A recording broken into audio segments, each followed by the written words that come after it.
सो Google ने एक ऐसा नया क्वांटम कंप्यूटर बना लिया है विलो, जो एक खास किस्म का कैलकुलेशन बस 5 मिनट में कर सकता है, जिसे कैलकुलेट करने में दुनिया के फास्टेस्ट सुपर कंप्यूटर्स ब्रह्मांड के उम्र से भी 700 ट्रिलियन गुना ज्यादा वक्त लगाएंगे। बट ये कैसे पॉसिबल है?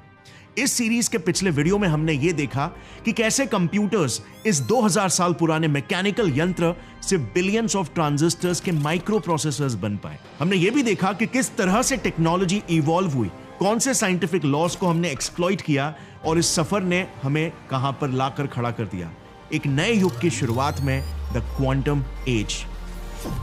साल 1981 की बात है। मैसाचुसेट्स इंस्टीट्यूट ऑफ टेक्नोलॉजी के एक lecture simulating physics with computers में एक बहुत ही बुद्धिमान साइंटिस्ट रिचर्ड फाइनमैन ने ये एक ऑब्जर्वेशन सामने रखा कि क्वांटम सिस्टम्स जैसे एटम्स, मॉलिक्यूल्स और पार्टिकल्स हो गए, ये क्वांटम मैकेनिक्स के सिद्धांतों पर काम करते हैं और ये क्वांटम बिहेवियर्स इतने कॉम्प्लिकेटेड होते हैं कि इन्हें क्लासिकल कंप्यूटर्स के स्ट्रेट फॉरवर्ड वंस और जीरोस के बाइनरी लॉजिक से नहीं समझा जा सकता। इन्हें समझने के लिए हमें एक ऐसा कंप्यूटर ही लगेगा जो क्वांटम लॉज यानी कायदे कानून पर ही काम करता हो। उनका यह स्टेटमेंट बहुत मशहूर भी हुआ था, nature is not classical, damn it, if you want to create a simulation of the nature you better make it quantum mechanical.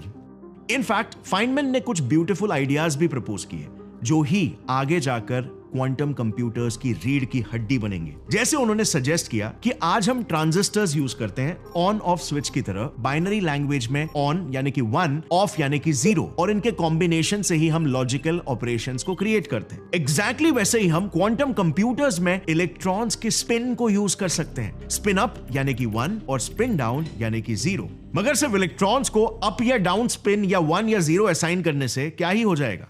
थोड़ी ना कंप्यूटर पावरफुल बन जाएगा। तो क्वांटम कंप्यूटर्स में वो अनइमेजिनेबल पावर आखिर आती कहां से?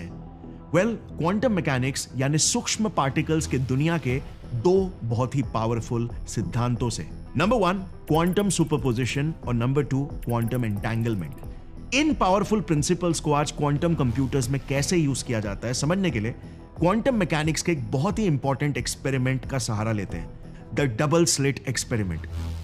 अब ध्यान देना, क्योंकि बहुत से लोगों को ऐसा लगता है कि उन्होंने इस एक्सपेरिमेंट को अच्छे से समझ लिया है, लेकिन अक्सर वो गलत होते हैं और इस एक्सपेरिमेंट को समझे बिना आप क्वांटम कंप्यूटर्स को ठीक से समझ नहीं पाओगे।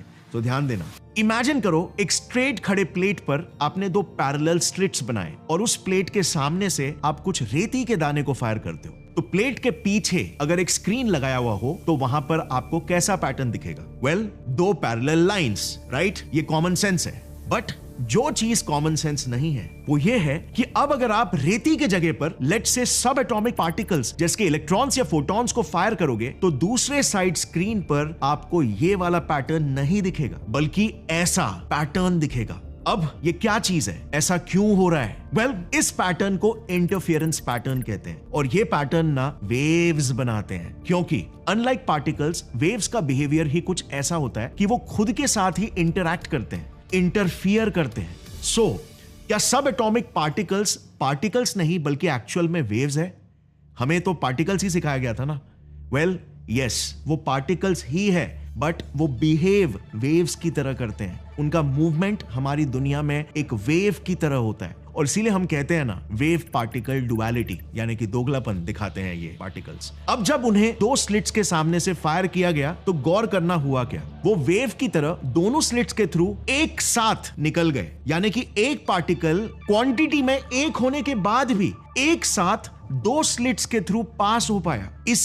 इन पार्टिकल्स की प्रॉपर्टी को सुपरपोजिशन कहा जाता है। वो एक साथ 2 जगहों पर मौजूद हो सकते हैं। अब ये चीज हमारे कॉमन सेंस के लिए हजम कर पाना थोड़ा मुश्किल है, बट बने रहो, आगे थोड़ा थोड़ा सेंस बनाने लगेगा। अब इमेजिन करो, अगर इसी सुपरपोजिशन प्रिंसिपल को हम किसी तरह यूज करके उससे हम एक साथ मल्टीपल कॉम्बिनेशन ऑफ कैलकुलेशंस या कंप्यूटिंग करवा पाए तो कैसा रहेगा? वेल, ऐसा ही कुछ आइडिया पहली बार क्वांटम कंप्यूटर के फादर डेविड डॉइच को 1980s में आया था, जिन्होंने फिर इसी आइडिया पर काम शुरू कर दिया। अभी के लिए वापस आते हैं हमारे एक्सपेरिमेंट पर। सो अब मुझे यह बताना, अगर एक वेव 2 स्लिट से पास हो रही है तो क्या होगा? वेल, वो वेव स्लिट्स के थ्रू पास होते ही ब्रेक डाउन हो जाएगी मल्टीपल वेव्स में, जो एक दूसरे के साथ इंटरैक्ट करेंगे और इंटरफियरेंस क्रिएट होगा। अब इंटरफेरेंस भी ना दो टाइप्स के होते हैं, कंस्ट्रक्टिव इंटरफेरेंस और डिस्ट्रक्टिव इंटरफेरेंस। अगर एक इंटरफेरेंस में दो सेम साइज और स्ट्रक्चर के वेव्स आपस में कंबाइन होते हैं तो इसे कंस्ट्रक्टिव इंटरफेरेंस कहा जाता है। और इस केस में क्योंकि वो कंबाइन हो रहे हैं तो ऐड होने की वजह से उस वेव का साइज और बढ़ जाएगा। और अगर लेट्स से इंटरफेरेंस की वजह से अगर दो वेव्स आपस में एक दूसरे को कैंसल आउट कर रहे हैं तो इसे डिस्ट्रक्टिव इंटरफेरेंस कहा जाता है। और ऐसे में वो वेव्स या तो छोटे हो जाएंगे या तो टोटली कैंसल आउट कर देंगे एक दूसरे को। अब ना जरा पीछे स्लाइड पर ध्यान देना, जहां जहां पर आपको ये ब्राइट स्ट्राइप्स दिख रहे हैं ना, वो सभी वही एरियाज है जहां पर कंस्ट्रक्टिव इंटरफेरेंस हुआ है, यानी कि वेव्स कन्वर्ज हुए हैं, एम्पलीफाई हुए हैं। इसी वजह से वहां पर ज्यादा पार्टिकल्स एक्यूमुलेट हुए। अब फ्रेंड्स यहां पर कुछ सेकंड के लिए होल्ड करता हूं, थोड़ा सा गौर करना और सोचना और मुझे बताना कि हमें इससे क्या सीखने मिला। पहली चीज कि आप एक पार्टिकल को एग्जैक्टली पिन पॉइंट नहीं कर सकते कि वो कहां पर मिलेगा, मगर आप अंदाजा जरूर लगा सकते हो कि उसके कहां मिलने के चांसेस सबसे ज्यादा हाई हैं। दूसरी चीज, आप ये भी प्रेडिक्ट कर सकते हो कि उस पार्टिकल के कहां पर ना मिलने के चांसेस हाई हैं। ये सिर्फ उस पार्टिकल के वेव बिहेवियर की वजह से है, और वेव बिहेवियर डिटर्मिनिस्टिक नहीं बल्कि प्रोबेबिलिस्टिक होता है। यानी कि आप निश्चित 100% सटीकता से ये नहीं बता सकते कि वो पार्टिकल्स आपको कहां पर मिलेगा, बट आप प्रोबेबिलिटी के मैथ्स को यूज करके बेस्ट गेस लगा सकते हो कि वो पार्टिकल्स आपको कहां कहां मिल सकते हैं। और स्लाइड पर दिखने वाले ये सभी ब्राइट एरियाज वो हाईली प्रोबेबल एरियाज हैं जहां पर आपको कोई भी एक फायर किया हुआ पार्टिकल मिल सकता है। जितना ज्यादा ब्राइट और लार्ज वो एरिया, उतनी ज्यादा प्रोबेबिलिटी वहां पर पार्टिकल के मिलने की। जब से हमें यह चीज पता चली कि क्वांटम वर्ल्ड फिक्स्ड आउटकम्स पर नहीं बल्कि प्रोबेबिलिटीज पर आधारित है, तब से हमें यह दुनिया इतनी भी गोलमाल नहीं लगने लगी और हम इसे समझ पाने लगे, अपने रूल्स बनाने लगे। जैसे 1926 में एक जर्मन फिजिसिस्ट मैक्स बॉर्न ने अपना ही एक फॉर्मूला बनाया जो एग्जैक्टली एक पार्टिकल की कहीं पर मौजूद होने की प्रोबेबिलिटी को प्रेडिक्ट कर सकता था। यानी कि हम अनसर्टेनिटी को ही सर्टेन बनाने लग गए थे। और इन्हीं ऑब्जर्वेशंस ने क्वांटम कंप्यूटर्स और एल्गोरिदम्स के बनने में सबसे बड़ा रोल प्ले किया। देखो, डबल स्लिट एक्सपेरिमेंट में पार्टिकल्स ने बेसिकली क्या दिखाया कि वो एक साथ मल्टीपल पैथ्स चल सकते थे और लास्ट में बता सकते थे कि उनके मिलने के चांसेस सबसे हाई कहां पर है। क्या इसी सिद्धांत को एक कंप्यूटर में नहीं यूज किया जा सकता क्या? एक ऐसे प्रॉब्लम को सॉल्व करने के लिए जिसमें अरबों ऑप्शंस है, बट सही जवाब सिर्फ एक है या चुनिंदा कुछ, जैसे किसी हाई सिक्योरिटी डेटा के एन्क्रिप्शन कोड को ब्रेक करना। इन प्रिंसिपल अगर इसको ब्रेक डाउन करें तो एक क्वांटम कंप्यूटर बनाने के लिए बेसिकली हमारा गोल सिर्फ इतना होगा कि अगर हम क्वांटम मैकेनिक्स के इस प्रोबेबिलिटी वाले सिद्धांत और इंटरफेरेंस इफेक्ट्स को सही से यूज करें तो हम कैलकुलेशंस के दौरान कई किस्म के सिमिलर वेव्स और उनकी प्रोबेबिलिटीज को रिपीटेडली कंबाइन कर सकते हैं और हर कुछ प्रोसेसिंग के बाद हम अपने आंसर के करीब आ सकते हैं। जैसे डबल स्लिट एक्सपेरिमेंट में हमने देखा कि वो वेव्स एक बहुत ही पर्टिकुलर तरह से इंटरैक्ट करके बता रहे थे कि वो पार्टिकल कहां पर लैंड कर सकता है, उसी तरह हम क्वांटम कंप्यूटर्स में वेव्स को इंटरफियर करा सकते हैं और वो सभी डिस्ट्रक्टिव या एवरेज वेव पैटर्न्स को दबाकर उन पर्टिकुलर सबसे कंस्ट्रक्टिव इंटरफेरेंस पैटर्न्स पर फोकस कर सकते हैं, जिससे सही आंसर एम्पलीफाई होकर अपने आप हमारे सामने आ जाएगा। सो बेसिकली हम अपने क्वांटम प्रोसेसिंग से लिटरली सही आंसर को अरबों वेव्स के इंटरफेरेंस से बिल्ड कर सकते हैं। बस इसके लिए हमें उस कंप्यूटर में कुछ स्पेशल एल्गोरिदम्स की जरूरत होगी इस प्रोसेस को मैथमेटिकली डायरेक्ट करने के लिए। और बस यही फंडामेंटल प्रिंसिपल क्वांटम कंप्यूटर्स के पीछे का कि सारे डिस्ट्रक्टिव इंटरफेरेंस और रेगुलर वेव्स को एलिमिनेट करके, नॉइज को एलिमिनेट करके, जो वेव्स एक साथ कंबाइन होकर कंस्ट्रक्टिवली इंटरफेयर कर रहे हैं उन्हें कंबाइन होने दें, मानो जैसे किसी म्यूजिक में सारे कोहेरेंट वेव्स ताल से ताल मिला रहे हैं, और सही आंसर मोस्ट सर्टेनली वही होगा। अब इसी प्रिंसिपल को वर्किंग में एक एग्जाम्पल से समझते हैं, पहले थोड़ा सा कॉमन सेंस लगाकर, फिर क्वांटम मैकेनिक्स के सही इंटरप्रिटेशन से। सबसे पहले तो ये बेसिक्स क्लियर कर दूं कि एक नॉर्मल क्लासिकल कंप्यूटर में डिजिटल इंफॉर्मेशन ट्रांसफर होने के लिए क्लासिकल बिट्स यूज किए जाते हैं, जो बेसिकली सिलिकॉन ट्रांजिस्टर्स होते हैं, जैसे हमने लास्ट वीडियो में ही जाना था। इन्हीं ट्रांजिस्टर्स का स्विच ऑन या ऑफ होना इंफॉर्मेशन को 0 या 1 के रूप में आगे ट्रांसमिट करता है। सारे के सारे प्रोग्राम्स, वर्ड्स, इमेजेस जो भी आप एक कंप्यूटर स्क्रीन पर देखते हो वो इन्हीं 1 और 0 से भरे कोड्स से ही बने होते हैं। और इन क्लासिकल बिट्स की सबसे इंपॉर्टेंट बात यह है कि एक समय में या तो 1 डिनोट करेंगे या तो 0। ओके, सो अब बात करते हैं क्वांटम कंप्यूटर्स की। वेल, इनमें इंफॉर्मेशन ट्रांसफर करने के लिए एक बहुत ही स्पेशल किस्म के बिट्स यूज होते हैं कॉल्ड क्यूबिट्स। ये क्यूबिट्स 1 होंगे या 0, ये इनके पार्टिकल स्पिन पर डिसाइड होता है। अप स्पिन यानी कि 1 और डाउन स्पिन यानी कि 0। अब क्योंकि क्यूबिट्स की एक बहुत ही स्पेशल प्रॉपर्टी सुपरपोजिशन है, इस वजह से ये एक साथ दोनों स्टेट्स इक्वली दिखा सकते हैं। जैसे फॉर एग्जाम्पल, अगर आप एक कॉइन को टॉस करोगे तो जब तक कॉइन नीचे नहीं गिर जाता तब तक वो कॉइन अपनी स्टेट को रिवील नहीं करेगा और उसे mathematically an average of both heads and tails लिखा जा सकता है। उसी तरह एक क्यूबिट के केस में भी जब तक उस क्यूबिट को मेजर नहीं किया जाता वो दोनों ही स्टेट में at the same time exist कर सकता है, बाइनरी 1 एंड 0। अब ना मैं आपको एक क्यूबिट की असल पावर का एक झलक दिखाता हूं। इमेजिन करो एक कॉम्प्लिकेटेड प्रॉब्लम है, जैसे एक रैट मेज जिसमें समझ लो 100 रास्ते हैं आगे बढ़ने के, लेकिन सिर्फ एक ही रास्ता मेज से बाहर निकालता है। अब एक ट्रेडिशनल कंप्यूटर में ऐसे प्रॉब्लम को सॉल्व करने के लिए कंप्यूटर को हर एक रास्ते के अंत तक जाकर पता लगाना होगा कि कौन सा रास्ता एक्चुअल में बाहर निकालता है। बट क्यूबिट्स के केस में रिमेंबर, एक साथ ये दोनों स्टेट्स यानी कि स्टेट 1 और 0 में एग्जिस्ट कर सकते हैं, जबकि क्लासिकल बिट सिर्फ एक ही स्टेट में एग्जिस्ट कर सकता है। और इसीलिए एक क्यूबिट यहां पर 2 रास्तों पर एक साथ चलकर सेम टाइम में पता लगा सकता है कि ये रास्ते कहां तक लेकर जाते हैं। इसे क्वांटम कंप्यूटिंग की भाषा में पैरेललिज्म कहा जाता है। बट यहां से तो जादू की बस शुरुआत ही हुई है। थोड़ा सा ही क्यूबिट्स की संख्या को बढ़ाए ना तो इसकी असली पावर आपको समझ में आने लगेगी, क्योंकि प्रोसेसिंग पावर लिनियरली नहीं बल्कि एक्सपोनेंशियली बढ़ने लगती है। अब जरा देखना, 2 बिट्स के केस में ये 2 to the power of 2 यानी कि 4 स्टेट्स में एक साथ एग्जिस्ट कर सकते हैं। जैसे स्टेट 1 1 1 का कॉम्बिनेशन, स्टेट 2 1 0 का कॉम्बिनेशन, स्टेट 3 0 1 का कॉम्बिनेशन और स्टेट 4 0 0 का कॉम्बिनेशन। वंस अगेन सभी स्टेट्स में एक ही समय में एग्जिस्ट कर सकते हैं, यानी कि ये एक साथ मेज में 4 पाथ्स को ट्रैवल कर सकते हैं। 3 क्यूबिट्स के केस में ये 2 to the power of 3 यानी कि 8 पाथ एक साथ ट्रैवल कर सकते हैं। और ऐसे बढ़ाते बढ़ाते एक सिंपल से क्वांटम प्रोसेसर 100 क्यूबिट का बना दिया जाए तो ये कितने रास्ते एक साथ प्रोसेस करेंगे पता है?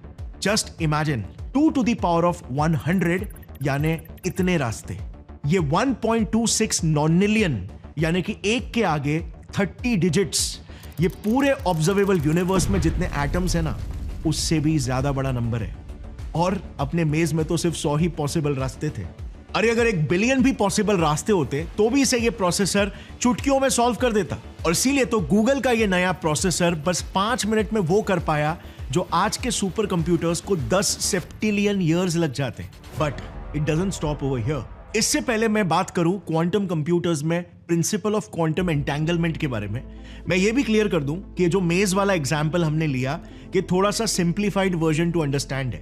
एक्चुअली में हो क्या रहा होता है ना कि वो क्यूबिट्स मिलकर हर दिशा में लिटरली अरबों खरबों वेव्स ट्रांसमिट कर रहे होते हैं और क्वांटम कंप्यूटर उनके इंटरफेरेंसेस को ट्रैक कर रहा होता है और फाइनली कंप्यूटर डिस्ट्रक्टिव इंटरफेरेंसेस को सेपरेट करके कंस्ट्रक्टिव इंटरफेरेंसेस को डिकोड करके सही आंसर का पता लगाता है। मतलब जिस जगह पर मोस्ट ऑफ द वेव्स मिलकर कोहेरेंटली ताल से ताल मिला रहे होते वही सही जवाब होता है, क्योंकि क्वांटम फिजिक्स की दुनिया में अल्टीमेटली यूनिवर्स हमेशा किसी भी डेस्टिनेशन तक पहुंचने के लिए शॉर्टेस्ट पाथ को ही प्रेफर करता है और इसीलिए most of the waves interferences के बाद राइट आंसर तक इवेंचुअली पहुंच ही जाते हैं। यही ऑब्जर्वेशन रिचर्ड फाइनमैन ने भी नोटिस किया था कि पॉइंट ए से पॉइंट बी जाने के अरबों खरबों रास्ते हो सकते हैं, बट एक पार्टिकल की यही यूनिक टेंडेंसी है कि वो प्रोबेबिलिस्टिकली स्पीकिंग मोस्ट सर्टेनली हमेशा शॉर्टेस्ट पाथ ही ट्रैवल करेगा। और फाइनमैन ने इसे मैथमेटिकली प्रूफ करके फाइनमैन्स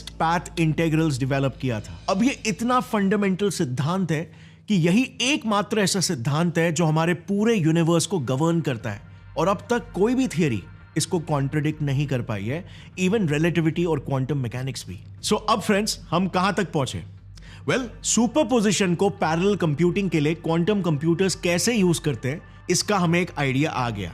अब समझते हैं कि एक दूसरे पावरफुल प्रिंसिपल क्वांटम एंटेंगलमेंट को ये कंप्यूटर्स कैसे यूज करते हैं। अच्छा, बाय द वे, मैं जो भी डिस्कस करूंगा उन सबके मैंने प्रॉपर लिंक्स नीचे रेफरेंसेस में डाल रखे हैं, ताकि आप खुद भी अगर अपने तरफ से रिसर्च करना चाहो तो कर सकते हो। मेरे दोनों channels get set fly science और गौरव ठाकुर के थ्रू मेरा मिशन है इंडियंस में एक साइंटिफिक माइंडसेट डेवलप करके इंडिया के रूट लेवल पर बदलाव लाना। और अब फ्रेंड्स, हम हमारी टीम को एक्सपैंड कर रहे हैं और लाइक माइंडेड वॉरियर्स के साथ। सो अगर आपको हमारा क्रिएटिव एडिटिंग पसंद आता है और आप हमारी team of passionate creative editors को ज्वाइन करके हमारे मिशन में वैल्यू ऐड कर सकते हो, तो आपके पैशन को एक थ्राइविंग प्रोफेशन बनाना हमारा काम होगा।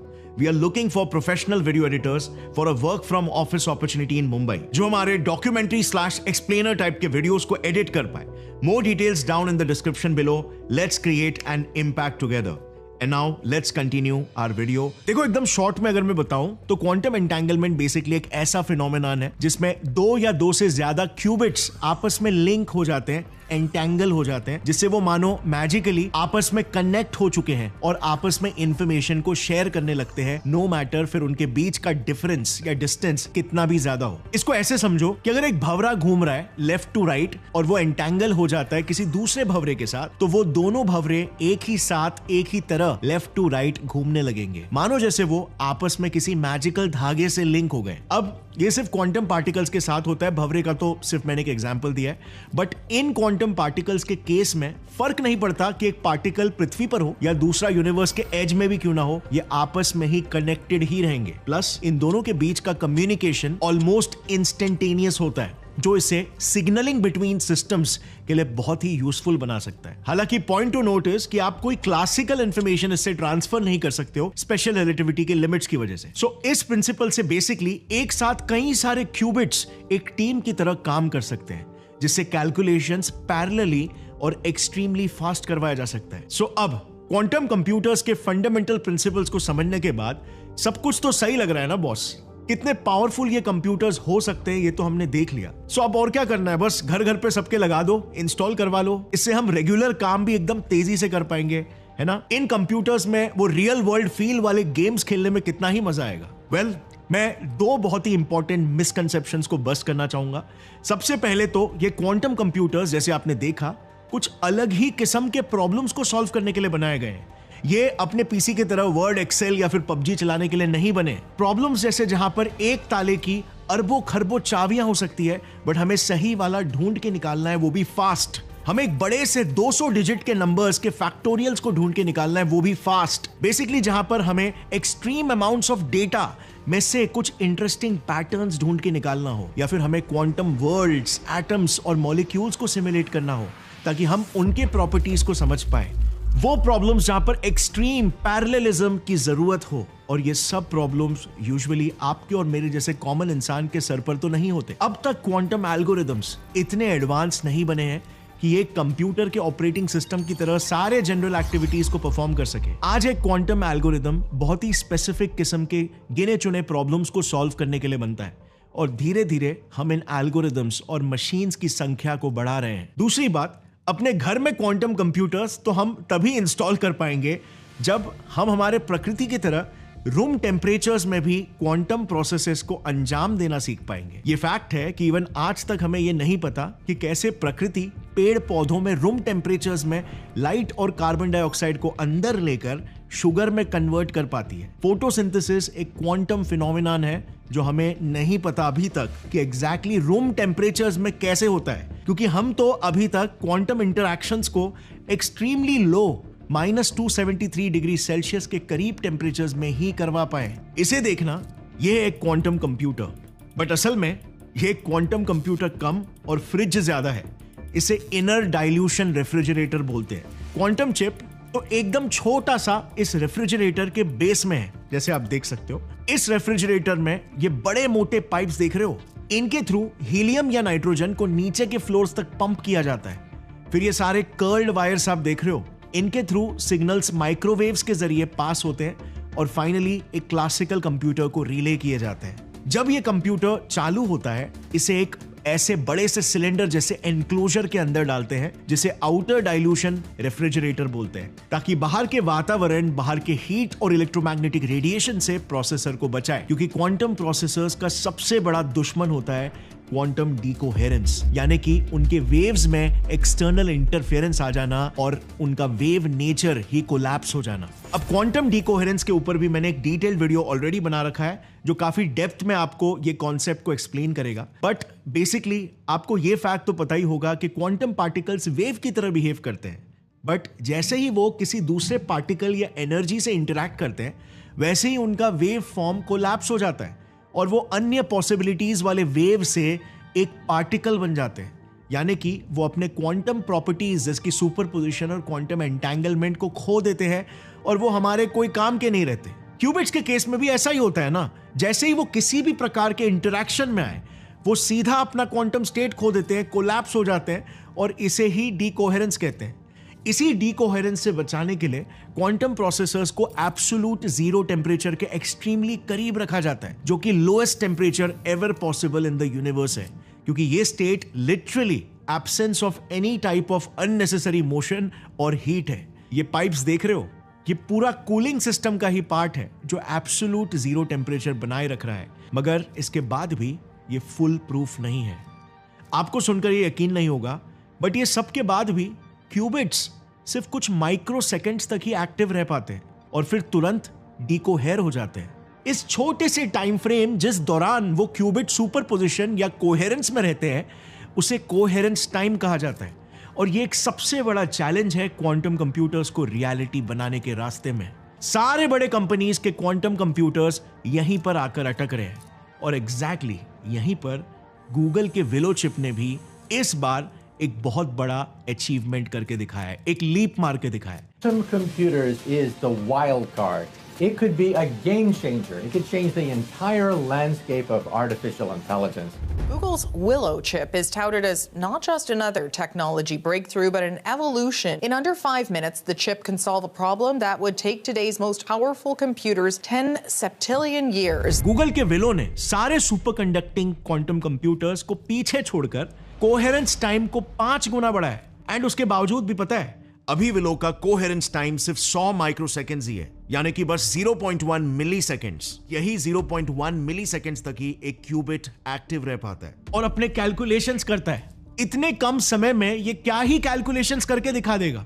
अगर आपने न्यूज हेडलाइंस देखे हैं, तो इन हेडलाइंस में तो खुद गूगल ने ये क्लेम किया है ना कि उनके कंप्यूटर्स ने 5 मिनट तक कैलकुलेट करके दिखाया। सो अगर उनका एक क्यूबिट सिर्फ 100 माइक्रोसेकेंड्स में ही कोलैप्स हो जा रहा है, तो 5 मिनट तक कैलकुलेशंस कैसे रन हो पाए? वेल, एक स्पेशल टेक्निक की मदद से जो लिटरली क्वांटम कंप्यूटिंग की रीढ़ की हड्डी है, क्वांटम एरर करेक्शन, QEC। इस टेक्निक से क्वांटम कंप्यूटर्स लिटरली एरर्स यानी कि डिकोहेरेंट क्यूबिट्स को चुन चुनकर करेक्ट करते हैं और प्रोसेस्ड इंफॉर्मेशन को आगे फॉरवर्ड करते चले जाते हैं ताकि शो चालू रहे। इसे बेसिकली एक रिले रेस की तरह समझो। हर एक क्यूबिट छोटे छोटे पार्ट्स में कैलकुलेशंस करके फ्रैक्शन ऑफ सेकेंड में कोलैप्स हो जाता है और अपनी इंफॉर्मेशन को दूसरे क्यूबिट्स को रिले यानी कि ट्रांसफर कर देता है, एंड देन वो क्यूबिट भी आगे ऐसे ही करते चले जाता है। सो अगर एक क्यूबिट का कोहेरेंस टाइम 100 माइक्रोसेकेंड्स है, तो उसका एरर करेक्शन एटलीस्ट 10 माइक्रोसेकेंड्स में होते रहेगा ताकि इंफॉर्मेशन आगे बढ़ती चली जाए। अब ये एरर करेक्शन रियल टाइम में आखिर कैसे हो पाता है? $1 मिलियन क्वेश्चन, राइट? क्योंकि क्वांटम मैकेनिक्स के ही लॉज के अनुसार अगर किसी भी तरह से आपने इन क्यूबिट्स के साथ फिजिकली इंटरैक्ट कर लिया, इन्हें छू भी लिया या मेजर कर लिया, तो ये एकदम से अपने क्वांटम स्टेट को कोलैप्स कर देंगे। तो ये कैसे पॉसिबल हो पाया कि ये कंप्यूटर्स एरर को फिक्स कर पा रहे हैं बिना क्वांटम स्टेट को ब्रेक करे? वेल, यही प्रॉब्लम ना क्वांटम कंप्यूटिंग का हार्ट है। ये कैसे एग्जैक्टली फिक्स होता है, इसे समझने के लिए पहले ये समझना कि क्वांटम कंप्यूटर्स में 2 टाइप्स के एरर्स होते हैं। नंबर 1, बिट फ्लिप एरर, यानी बिट का इंफॉर्मेशन चेंज हो जाता है, 1 की जगह पर 0 हो गया या 0 की जगह पे 1। सेकेंड टाइप ऑफ एरर है फेज फ्लिप एरर, यानी एंटेंगल पार्टिकल्स के सिस्टम के बीच का डायनामिक ही चेंज हो जाता है। जैसे फॉर एग्जांपल 0 + 1 0 - 1 हो जाए। प्रोबेबिलिटीज तो दोनों का 1 और 0 ही रहेगा, यानी कि 50-50, बट 1 के आगे माइनस आ जाने से वो दूसरे एंटेंगल्ड पार्टिकल्स के साथ अलग तरह से इंटरैक्ट करेगा, जो कैलकुलेशंस में गड़बड़ी ला सकता है। अब ये दो किस्म के एरर्स कैसे फिक्स होते हैं, इसे समझने के लिए ना इमेजिन करो आप एक सैंड कैसल बना रहे हो जो हवा और पानी के लगते ही खराब होने लगता है। तो आपको उसे हवा या पानी से बचा के रखना होगा, राइट? वेल, कब तक बचा के रख सकते हो? हमारे क्यूबिट की भी यही परेशानी है ना, गलती से भी किसी से भी इंटरैक्ट नहीं कर सकता। बट अब अगर आप अपने सैंड कैसल के ही 3 हूबहू रेप्लिकास बना लो तो अब अगर कोई एक सैंड कैसल हवा या पानी से बिगड़ भी जाता है तो भी अब आपके पास दूसरे रेप्लिकास होंगे कंसिडर करके उस बिगड़े हुए सैंड कैसल को फिक्स करने के लिए। वेल, क्वांटम एरर करेक्शन में भी यही पॉपुलर टेक्निक, जिसे रिडंडेंसी कहते हैं, इस्तेमाल होती है। इस टेक्निक में बेसिकली एक मेन इंफॉर्मेशन वाले लॉजिकल क्यूबिट को 3 फिजिकल क्यूबिट्स में एनकोड किया जाता है। मतलब वो एक लॉजिकल क्यूबिट जो इंफॉर्मेशन को कैरी कर रहा है, अब उसे 3 फिजिकल क्यूबिट्स में डिस्ट्रीब्यूट किया जाता है। सो इसका बेसिक इक्वेशन ऐसा हो जाएगा, इंस्टेड ऑफ 0 + 1 हम इसी इंफॉर्मेशन को ऐसे लिखेंगे कि 1 logical qubit is equal to 0 0 0 + 1 1 1। ऐसे फॉर्म में हम इसे स्टोर करेंगे। अब अगर लेट्स से एक बिट 0 फ्लिप हो जाता है 1 में, तो इक्वेशन ऐसा हो जाएगा, logical qubit is equal to 1 0 0 + 1 1 1। अब यहां पर इस गलती को रेक्टिफाई करने के लिए फिर क्वांटम गेट्स के थ्रू कुछ हेल्पर क्यूबिट्स, या जिन्हें एंसिलरी क्यूबिट्स कहा जाता है, उन्हें डिप्लॉय किया जाएगा, जो प्रिसाइसली इन एरर्स के साथ क्वांटम एंटेंगल हो जाएंगे। जैसे क्वांटम सर्किट्स में लॉजिक गेट्स होते हैं ना, जो इलेक्ट्रॉन के फ्लो को लॉजिकली डायरेक्ट करते हैं, वैसे ही quantum logic gates in quantum particles के वेव मोशन को लॉजिकली डायरेक्ट करते हैं। गौर करना, यहां पर वो एक्स्ट्रा हेल्पर क्यूबिट्स खुद भी क्वांटम पार्टिकल्स होने की वजह से आराम से एरर क्यूबिट के साथ इंटरैक्ट कर सकते हैं, और फिर हम उन हेल्पर क्यूबिट्स को अगर मेजर करेंगे तो वो कोलैप्स हो जाएंगे और हमें एग्जैक्ट टाइप और लोकेशन ऑफ एरर भी बता देंगे। बट इस टेक्निक की ब्यूटी यही है कि इससे पूरा लॉजिकल क्वांटम सिस्टम इंटैक्ट रहता है, क्योंकि उन्हें हमने तो छेड़ा ही नहीं। हमने तो हेल्पर क्यूबिट्स को सिर्फ एरर क्यूबिट्स के साथ ही इंटरैक्ट करवाया और सिर्फ उन हेल्पर क्यूबिट्स को ही मेजर किया, और फिर गलती एग्जैक्टली आइडेंटिफाई होने के बाद उन्हें वापस से लॉजिक गेट्स के थ्रू फ्लिप किया जा सकता है, और ये कैलकुलेशन आगे चलते रहेगा। ये पूरा प्रोसेस 10 माइक्रोसेकंड्स के अंदर तक ही फिनिश हो सकता है। अब फेस फ्लिप एरर की अगर हम बात करें तो इस केस में हम ये 3 फिजिकल क्यूबिट्स 0 0 0 + 1 1 1 के और 3 कॉपीज बनाते हैं। जैसे ये एनकोड किया जाएगा इस रूप में ++++, और इसमें भी हेल्पर क्यूबिट्स पूरे क्वांटम स्टेट को ही स्कैन करके उसमें मिसमैच देखते हैं। अगर मिसमैच मिला तो वही मिसमैच को आइडेंटिफाई करके सिंड्रोम मेजरमेंट, यानी कि गलती के मेजरमेंट का कोड निकालकर क्वांटम लॉजिक गेट्स अप्लाई करके उसे फिक्स कर देते हैं। पीटर शॉर द्वारा क्रिएटेड शॉर्स कोड एक ऐसा ही पॉपुलर एल्गोरिदम है जो ये दोनों किस्म के बिट फ्लिप और फेस फ्लिप एरर्स से बचा सकता है और क्वांटम लॉजिक गेट्स का इस्तेमाल करके कॉम्प्लेक्स न्यूमेरिकल कैलकुलेशंस कर सकता है, जैसे लार्ज नंबर्स के फैक्टर्स निकालना। सो बेसिकली सब कुछ को सिंप्लीफाई करते हुए क्वांटम कंप्यूटर्स में क्यूबिट्स को क्वांटम एंटेंगल करवाकर उसके बहुत सारे रेप्लिकास बनाए जाते हैं, और जैसे ही कोई क्यूबिट डीकोहेर हो जाता है वैसे ही उस ग्रुप से उस डीकोहेर हुए क्यूबिट को रिकंस्ट्रक्ट किया जाता है कुछ स्पेशल एल्गोरिदम्स के थ्रू, और फिर क्यूबिट को एक तरह से वापस से जिंदा कर दिया जाता है, और इसीलिए इंफॉर्मेशन लूज नहीं होती, बल्कि दूसरे एंटेंगल्ड क्यूबिट्स उसे वहीं से एक्सट्रैक्ट करके कैलकुलेशंस को आगे कंटिन्यू रखते हैं, एक रिले रेस की तरह। तो इसी तरह गूगल के विलो ने भी अपने क्वांटम एरर करेक्शन कोड में एक ब्रेक थ्रू रिजल्ट हासिल किया है, जहां उन्होंने क्यूबिट्स के एरेज को बढ़ाने के साथ साथ एरर रेट को कम किया है। बट इवन देन अभी भी किसी भी कंपनी जैसे कि Google, IBM, Xanadu, Honeywell etcetera का quantum computer real life problems और कॉम्प्यूटेशंस को सॉल्व कर पाने से बहुत बहुत दूर है।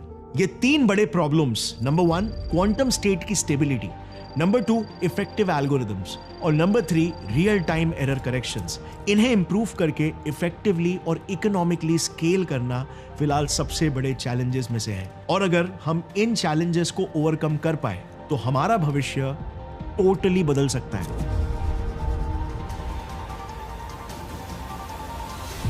वेल, एक ऐसी नई दुनिया के दरवाजे खुल जाएंगे जिसके बारे में आज आप और मैं इमेजिन भी नहीं कर सकते।